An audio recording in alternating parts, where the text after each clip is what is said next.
여리고의 기생 라합은 오늘 밤 이스라엘의 정탐꾼 2명과 정말 중요한 대화를 나눕니다. 여리고 왕이 보낸 신하의 명령을 거부하면서까지 자신이 왜 여리고를 정탐 온 이스라엘 사람 2를 살리는 선택을 했는지 말하고 있습니다. 여리고의 군사시설 및 여러가지 상황을 엿보기 위해 들어온 이스라엘 정탐꾼처럼 라합은 이곳의 사람들도 이스라엘 사람들이 자신의 동네로 왔다는 소식을 들었다라고 이야기합니다. 간담이 녹았다라고 이야기하는데요. 이것은 막연한 두려움이 아니었습니다. 실제 그들이 살고 있는 시대, 공간, 시간 속에서 일어난 여러가지 사건들에 대한 생생한 소식이었습니다. 이스라엘이 출애굽한 사건, 특히 여호와 하나님께서 홍해 물을 가르신 일, 여리고 앞에 있는 요단강 동편의 2왕 시온이 오기 망한 사실을 들었다라고 고백합니다. 라합은 단지 역사적인 사건에 대한 사실 정보만 들은 것이 아니라 그 일을 행하신 여호와 하나님에 대해 들었습니다. 이러한 사실은 라합으로 하여금 그 하나님의 능력과 그 하나님의 존재에 대한 믿음까지 일으키기에 충분했습니다. 이스라엘의 군사와 전쟁의 능력, 그들의 힘에 대한 두려움이 아니었습니다. 얼마 전까지만 해도 이스라엘이 애굽의 노예에 불과한 사실을 라합은 알았습니다. 수백 년간 노예 생활을 해온 이스라엘이 무기도 없고 훈련도 받아본 적 없는 그 이스라엘이 세계 최강국 애굽의 군사력을 무력화시키고 사람이 도저히 살 수 없는 광야의 시간을 통과하며 요단강 동편의 시온과 옥마저 정복한 그 능력은 사람에게서 온 것이 아니라 그들과 함께하는 여호와 하나님이라는 사실을 라합은 인정하고 믿게 되었습니다. 그래서 라합은 이렇게 고백합니다. 너희의 하나님 여호와는 위로는 하늘에서도 아래로는 땅에서도 하나님이시니라. 어려서부터 가나안 땅에서 보고 듣고 익숙해져 있었던 바알신과는 비교가 되지 않는 차원이 다른 여호와 하나님에 대해 라합은 알게 됩니다. 라합은 비록 자신은 여리고의 기생에 불과한 이방인이자 여자로서 노예와 같은 삶을 살아가는 비천한 처지였지만 어찌 보면 노예였던 이스라엘 백성들의 승승장구 여호와 하나님의 함께하심으로 인한 승리의 이야기를 들으면서 소망을 품게 되지 않았을까요? 승자가 모든 것을 독식하는 사회에서 노예 같은 인생의 구원을 선물하시는 하나님이시라면 내 인생에도 이 하나님이 개입할 수 있지는 않을까 하는 소망이죠. 라합의 중심을 보신 하나님께서 여리고의 정탐꾼 2명의 발걸음을 오늘 밤 라합이 거하는 성중으로 집으로 인도하셨는지 모릅니다. 믿음은 들음에서 나며 들음은 그리스도의 말씀으로 말미암는다고 로마서 10장 17절에서 바울은 말합니다. 믿음은 들음에서 난다라는 거예요. 들음은 그리스도의 말씀으로 말미암는다고 했습니다. 라합은 들었습니다. 여호와 하나님이 행하신 일들에 대해서요. 라합은 생각했습니다. 그 일을 행하신 하나님에 대해서. 라합은 믿게 되었고 결론을 지었습니다. 여호와 하나님은 참 하나님이라고요. 라합은 행동했습니다. 이 하나님을 나의 하나님으로 인정하기로. 여리고의 정탐꾼을 살려준 라합의 선택은 그것이 자신의 삶에 가져올 이득에 대한 판단의 그 근거하지 않았습니다. 자신이 수십 년을 살아온 이 가나안 땅을 하나님께서 이스라엘에게 주셨다라는 하나님 자신의 약속의 말씀에 근거했습니다. 이것이 믿음입니다. 하나님 말씀 앞에 서서 생각하고 판단하고 결정하고 행동하는 것이죠.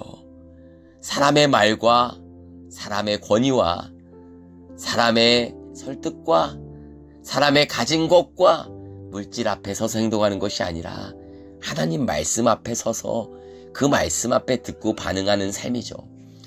여리고의 왕이 보낸 신하의 말과 여호와 하나님이 이스라엘 가운데 행하신 일들, 그 하나님이 이스라엘에게 주신 약속의 말씀, 그 말씀이 라합으로 하여금 오늘 여리고의 정탐꾼을 살려주는 선택을 하게 했다는 것입니다. 정탐꾼 입장에서 이 라합의 고백은 놀랍습니다. 하나님께서는 이방인 여자 기생 라합의 입에서 이 땅을 이스라엘에게 하나님이 주셨다라는 고백을 듣게 했습니다. 이 고백과 함께 라합은 조금 더 도전적으로 정탐꾼에게 요청합니다. 자신의 생명을 걸고 그들을 지켜준 라합은 이제 그들이 자신과 자신의 가족의 생명을 구해달라고 요청합니다. 이에 그들은 우리의 목숨으로 너희를 대신이라도 할 것이며 여호와께서 우리에게 이 땅을 주실 때는 인자하고 진실하게 라합과 그의 가족을 대우할 것이라고 그렇게 약속합니다. 하나님께서는요, 큰 정복 전쟁을 앞두고 있는 여호수아와 이스라엘 백성들에게 더 좋은 군사 무기와 전략을 주는 대신에 여리고의 이방인 여자 기생 라합을 통해서 이 땅을 하나님께서 이스라엘에게 주셨다는 그 약속의 말씀에 대한 확신을 다시 한번 듣게 하시고 마음속에 갖게 하셨습니다. 그렇습니다. 하나님의 약속의 말씀은 우리의 확실한 소망의 근거입니다. 사랑하는 성도 여러분, 2022년도를 시작하며 라합에게 믿음을 주었던 하나님의 약속, 그리고 한 인생을 구원하기에 필요한 모든 내용들을 담고 있는 성경, 그 앞에 우리의 눈과 입술과 마음의 귀를 기울여 보지 않겠습니까? 우리도 라합처럼 하나님 행하신 일들을 말씀을 통해, 성경을 통해, 성령께서 말씀을 깨닫게 하시는 조명하심을 통해 듣고 깨닫고 믿고 그 믿음을 살아내는 아름다운 인생이 되지는 않겠습니까? 오늘 하루도 우리에게 믿음을 주시는 하나님 말씀 앞에 서서 하나님 앞에 듣고 하나님 앞에 살아가는 귀한 날 되시기를 주님의 이름으로 축복합니다.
주